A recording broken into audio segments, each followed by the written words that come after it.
Hey guys, this is Aria from MMOs.com. Another quick weekly news recap of all major MMO news, announced this week ending July 9th, 2018. This is episode number 155 of the recap, and the first bit of news this week comes from Digital Extremes, and it's a big one.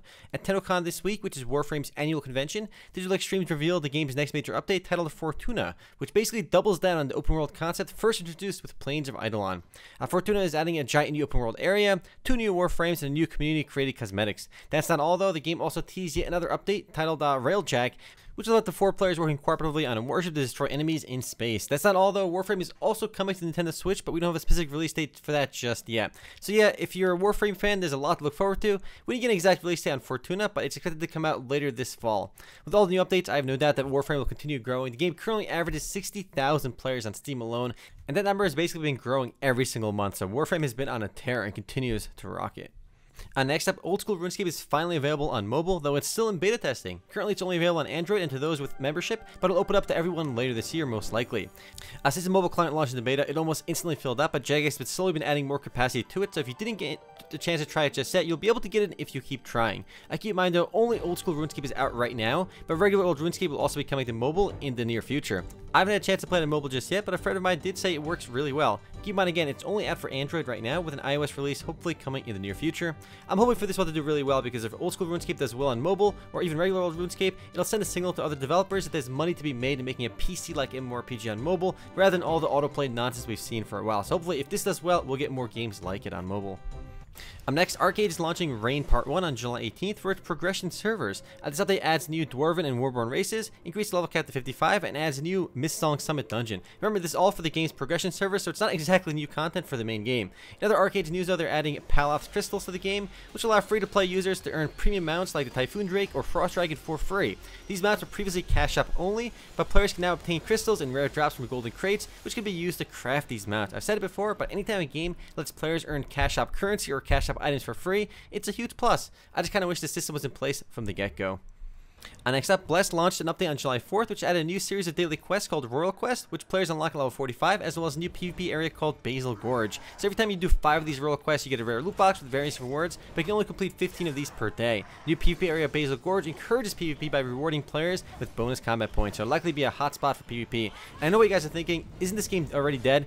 While it certainly had a disastrous launch and continues to bleed players, it looks like things are stabilizing a bit, as it's averaging about 3,300 or so players online on average, with a 24-hour peak of 4,500. While that's a far cry from the game's 34,000 peak it had at launch, it looks like the bleeding has slowed down. NeoWiz did say they intend on fixing the game's optimization problems, but it's crazy this is even a problem when NeoWiz said they were working on this before the game even launched. It's just really bizarre because they kept saying that they're going to fix the optimization issues before it launched, but it's still here, and now they're saying they're still working on it. But hopefully they do get it resolved eventually. Moving right along, pretty big news from Intrepid Studios regarding Ashes of Creation. While I've long been skeptical about this game, they hit a pretty big milestone this last week. They now have over 100 people working on the game, with 7 new hires at their main office in San Diego. 6 of the 7 new hires are from Daybreak Games and have experience making games, so things are getting quite serious. In addition, Intrepid will be hiring 21 more developers in their main office in the coming weeks. While I'm still skeptical about the Ashes of Creation delivering on all their promises, clearly they're working on something big and spending a lot of money to do it. Alpha 1 for the game is still scheduled for the 4th quarter this year, so hopefully we'll get a chance to check it out then. I'm still skeptical, but I do want to see if we can actually play something by the time Alpha 1 rolls around, but we'll have to wait and see. Next, in keeping up with their regularly scheduled monthly content drops, InMass announced the latest update for Tera titled Phantom's Keep, which will go live on July 12th, and will introduce the revamped Dreadspire dungeon, which will feature 10 challenges. It also brings back the level 65 Manglemire dungeon, along with new Guardian Legion missions. It's not a huge update, but it's nice to see them do smaller updates more frequently. Next up, Albion Online will be getting faction vs. faction warfare with the launch of the Merlin update, which will allow new faction-based combat on the game's royal continent. This system will also introduce entirely new resources, items, and mounts. And while there's no release date for it just yet, it should hopefully come out in the next month or two. Albion Online is a PvP-heavy game with full loot inspired by oldies like RuneScape and Ultima Online, so if that's your thing, this one is definitely worth trying. It launched on Steam also back in May, and while the game's player base isn't huge, it has only a single mega server, so it still feels really full, because everyone that plays the game plays on a single server.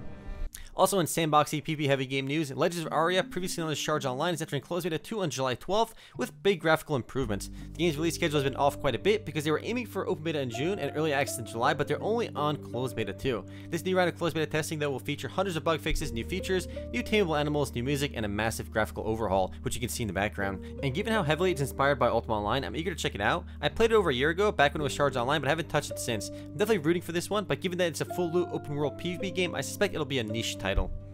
Next up, remember that July 4th beta for Camelot Unchained? Well, it never happened. A day before beta, the game's devs announced that it would be delayed, but they specifically said it wouldn't be a year-long delay or even a 3-month delay, so hopefully we won't have to wait too long. Unfortunately, beyond being told that it's a short delay, we have no specifics just yet, but hopefully we can play it soon because I was eager to give this one a try because I played quite a bit of ArcheAge Camelot back in the day, and this is supposed to be a lot like it.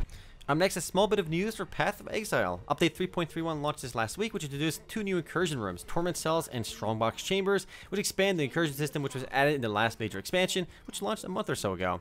Path of Exile is still wildly popular and averages 35,000 players online at any given time on Steam alone, making it one of the most popular titles on the platform. If you never played this one, it's definitely worth trying. Next and last bit of news this week comes from Trion Worlds. We mentioned last week that they bought Gazillion Entertainment's assets, and now they're offering gifts for anyone who played Marvel Heroes. So it looks like if you had the same email on Marvel Heroes as well as Glyph/Trion, you're eligible for a free pack in any of Trion's games. It's no joke either. The Rift Pack, for example, has about $70 worth of goodies inside of it. Unfortunately, the game's claim page doesn't seem to be working for everyone. Plenty of people have been reporting on Reddit that their accounts aren't eligible for freebies, despite having the same email on both Marvel Heroes and Trion. If you played Marvel Heroes, though, it's worth trying to grab the bundle. Just visit trionworlds.com/en/Gazillion. Anyway, guys, that's it for MMO News this week. I'll see you guys tomorrow for the podcast. Later, guys.